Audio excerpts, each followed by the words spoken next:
Assalamualaikum warahmatullahi wabarakatuh. Perkenalkan, nama saya Rika Rianti dari kelompok 9.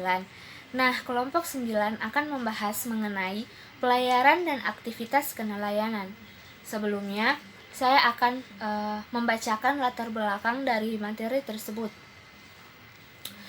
Benua Maritim Indonesia atau BMI, secara fisik BMI ini merupakan satu kesatuan antara darat, laut, dan udara yang bercirikan benua ditinjau dari sudut pandang iklim, cuaca, keadaan airnya, dan tatanan kerak bumi. Nah, keragaman biota serta tatanan sosial budayanya, selain sifat-sifat seperti tersebut, Indonesia terletak antara 3 pertemuan lempeng besar, yaitu lempeng Pasifik, lempeng Eurasia, dan lempeng Samudra Hindia Australia. Nah, di sebelah barat terdapat paparan Sunda dengan laut dangkal. Di sebelah tengah terdapat palung-palung laut. Di ujung timur terdapat paparan Sahul dengan laut dangkal. Nah, luas wilayah Indonesia adalah 7,9 juta kilometer. Dari luas wilayah tersebut, yakni 5,8 kilometer merupakan laut yang termaksud Z. Indonesia mempunyai garis pantai sepanjang 81.000 km dan mempunyai sebanyak 17.508 pulau, di mana sumber-sumber daya wilayah pesisir dan laut yang penting untuk dikembangkan atau dibangun seperti industri, barang dan jasa yang diperinci sebagai berikut: migas lepas pantai, budidaya laut, perikanan, industri, perkapalan dan perlayaran, serta komunikasi, telekomunikasi, transportasi, wisata laut atau pantai, dan jasa pelabuhan serta teknologi kepelabuhan.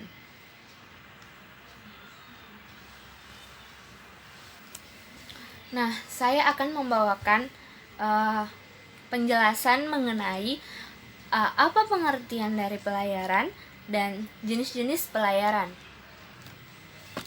Oke, yang pertama, apa pengertian dari pelayaran? Nah, pelayaran merupakan sarana yang penting untuk menjaga keselamatan berlayar bagi beberapa macam kapal di bidang ekonomi. Nah, pelayaran masih diperlakukan sebagai industri penunjang, tak ada yang perlakuan khusus sebagaimana diterapkan oleh negara-negara maju. Kemudian, bentuk-bentuk konferensi yang dicoba diterapkan di lingkungan pelayaran masih ditafsirkan sekalangan ekonomi Indonesia sebagai bentuk kartel atau monopoli ekonomi Indonesia. Pelayaran juga sesuatu yang berkaitan dengan angkutan perairan, meliputi aspek kenavigasian, kepelabuhanan, dan perkapalan beserta aspek keamanan dan keselamatannya. Yang kedua, jenis-jenis pelayaran. Menurut Pasal 5 Peraturan Pemerintah Nomor 2 Tahun 1969, jenis-jenis pelayaran dibagi menjadi 3 kelompok. Antara lain, yang pertama, pelayaran dalam negeri. Nah, pelayaran dalam negeri terbagi lagi menjadi beberapa macam. Yang pertama, pelayaran Nusantara. Pelayaran Nusantara ini merupakan pelayaran antar pulau, antar pelabuhan Indonesia tanpa memandang jurusan.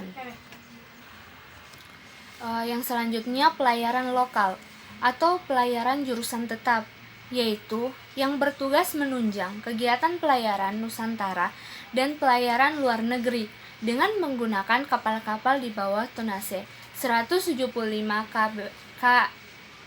kBRT. Nah, yang selanjutnya ada pelayaran rakyat.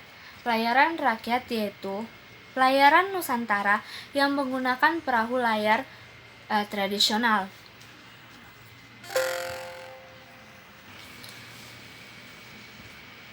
Yang selanjutnya ada pelayaran penundaan laut, yaitu pelayaran Nusantara dengan menggunakan tongkang-tongkang yang ditarik oleh kapal-kapal tunda atau tugboat. Nah, yang kedua, pelayaran luar negeri. Pelayaran luar negeri juga terdapat beberapa macam. Yang pertama, pelayaran samudera dekat, yaitu pelayaran yang ke pelabuhan-pelabuhan negara tetangga yang tidak lebih dari 3.000 mil laut dari pelabuhan terluar Indonesia tanpa memandang jurusan. Selanjutnya ada yang namanya pelayaran samudra, yaitu pelayaran dari dalam dan di luar negeri yang bukan pelayaran samudra dekat. Terus yang selanjutnya, yang ketiga, ada yang namanya pelayaran khusus.